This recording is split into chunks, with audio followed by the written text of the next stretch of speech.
ఇప్పుడు question number 78 Ganta Srinivasarao గారు మంత్రి గారు మాట్లాడతారు. ముందు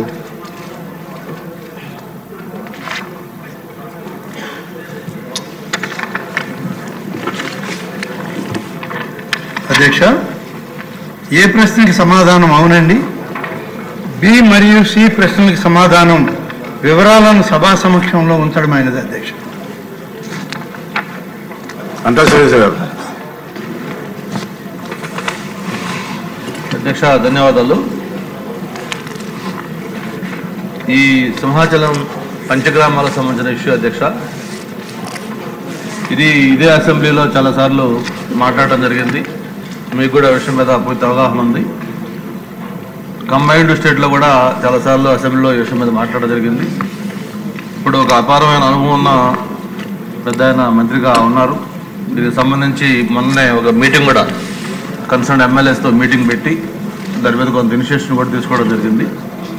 అయితే సమాధానాలు అధ్యక్ష కొంచెం వేగ్గా ఇది ప్రస్తుతం వివాదంలో ఉంది అని చెప్పడం జరిగింది. అధ్యక్ష మీకు గుర్తుంది, ఇది ఒక భీమిలి కాన్స్టిట్యున్సీ కాదు, పెందుర్తి, వెస్ట్, ఈస్ట్, అలాగే నార్త్ అన్ని కాన్స్టిట్యూషన్ దాదాపు 6 కాన్స్టిట్యూషన్ సంబంధించిన ప్రజలు ఓటర్లు దీంట్లో ముడిపడి ఉన్నారు. ప్రతి ఎలక్షన్ టైంలో కూడా ఈ పంచగ్రామాల సమస్య ప్రధానంగా చెప్పడం, ప్రజలు కూడా విశ్వసించడం జరుగుతూ ఉంది. అందుకే మొన్న అక్కడ మెజార్టీలు కూడా భారీ మెజార్టీలతో అందరిని అక్కడ గెలిపించారు. 2014లో మన ప్రభుత్వం వచ్చినప్పుడు గౌరవ ముఖ్యమంత్రి చంద్రబాబు నాయుడు గారు ఈ ఫస్ట్ క్యాబినెట్ విశాఖపట్నంలో పెట్టినప్పుడు మరి మీరు కూడా ఆ రోజు మంత్రిగా ఉన్నారు. దాంట్లో మన అజెండాలో ఈ పంచగ్రామాల సమస్య మాట్లాడటం, దాని గురించి ఒక తీర్మానం కూడా చేసి దానికి ఒక టైం ఫ్రేమ్ సొల్యూషన్ చెప్పాలని కూడా చెప్పడం జరిగింది. అయితే అప్పటి నుంచి ఇప్పటిదాకా కూడా 2014 నుంచి జూన్ 12 ఫస్ట్ క్యాబినెట్ అయింది. అప్పటి నుంచి ఇప్పటిదాకా కూడా ఈ సమస్య ఎక్కడేసిన గొంగళి అక్కడలాగా ఉంది. ఒక అడుగు ముందుకి 2 అడుగులు వెనక్కిలాగా ఈ సమస్య ఎప్పుడు కూడా పరిష్కారం కాకుండా పోతుంది అధ్యక్ష. అందుకే నేను గౌరవ మంత్రి గారిని కోరుతా ఉన్నాను, మన అధికారులు ఇచ్చిన సమాధానం ప్రకారం మీరు కోర్టులో ఉంది అని సింపుల్గా దాన్ని వదిలేస్తే సరిపోతుంది అధ్యక్ష. ఇది వేల కుటుంబాలకు సంబంధించిన సమస్య అధ్యక్ష. దట్టు చిన్న చిన్న ఇళ్ళు 100 గజాల్లో 50 గజాల్లో ఎన్నో ఏళ్ల నుంచి నివాసం ఉంటే ఏదైనా వర్షం పడో లేకపోతే చిన్న లీకేజ్ అయినా లేకపోతే 3 రిపేర్ చేసుకోవాలన్నా ఒక దీంట్లో భయపడుతున్న జీవితాలు అధ్యక్ష. అందుకని దీనికి పరిష్కారం మాత్రం ఖచ్చితంగా మనం చూపించాలి. ఒక పక్క మరి అధికారుల నిర్లక్ష్యం వల్ల ఎకరాలు ప్రైవేటు వ్యక్తులకి మనం వీక్ కౌంటర్లు వేయడం వల్ల పొలాలు వాళ్ళకి వెళ్తా ఉన్నాయి. కానీ చిన్న చిన్న ఎవరైతే నివాసం ఉంటున్నారో వేలాది మంది ఈ కుటుంబాలకు సంబంధించి ఒక పరిష్కార పథకం ఖచ్చితంగా చూపించాలి. దీనికి కోర్టులో ఉంది అనేది పరిష్కారం కాదు. ఇది తప్పకుండా దీనికి సొల్యూషన్ రావాలంటే మినిస్టర్ గారు దాని మీద ఒక యాక్షన్ ప్లాన్ కూడా తీసుకోవాలని కోరుకుంటూ, దీనికి ప్రభుత్వం ఆల్టర్నేటివ్ ల్యాండ్ ఎంత ల్యాండ్ అయితే దేవస్థానంకి పోతుందో దీనివల్ల దానికి ఆల్టర్నేటివ్ ల్యాండ్ కూడా ఈరోజు డిస్ట్రిక్ట్ అడ్మినిస్ట్రేషన్ చూపించారు. దాన్ని వాళ్ళకి ఇస్తామని కూడా చెప్పారు.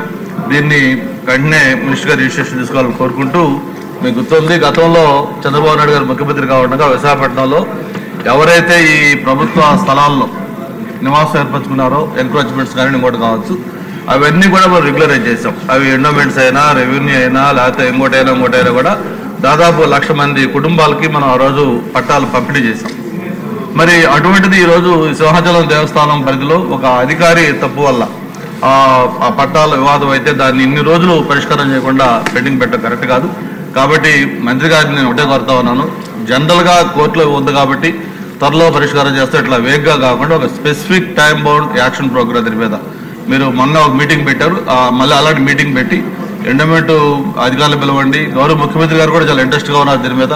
ఎందుకంటే 5-6 కాన్స్టిట్యూన్సీకి సంబంధించిన సమస్య, వేలాది కుటుంబాలతో సమస్య కాబట్టి తప్పకుండా దీనికి పరిష్కారం చేయాలి. ఈలోపు తాత్కాలికంగా కూడా కొంత రిలీఫ్ కూడా ఇవ్వాల్సిన పరిస్థితుంది అధ్యక్ష. ఏదైతే మొన్న సింహాచలం రోడ్డు వైండింగ్లో మొత్తం రోడ్డు అంతా వైండింగ్ చేస్తూ అక్కడ నివాసం ఉన్న ఇళ్ళు కొట్టేశారు అధ్యక్ష. అంటే 100 గజాల్లో స్థలంలో ఇళ్ళుంటే ఒక 50 గజాలు కొట్టేయడం జరిగింది.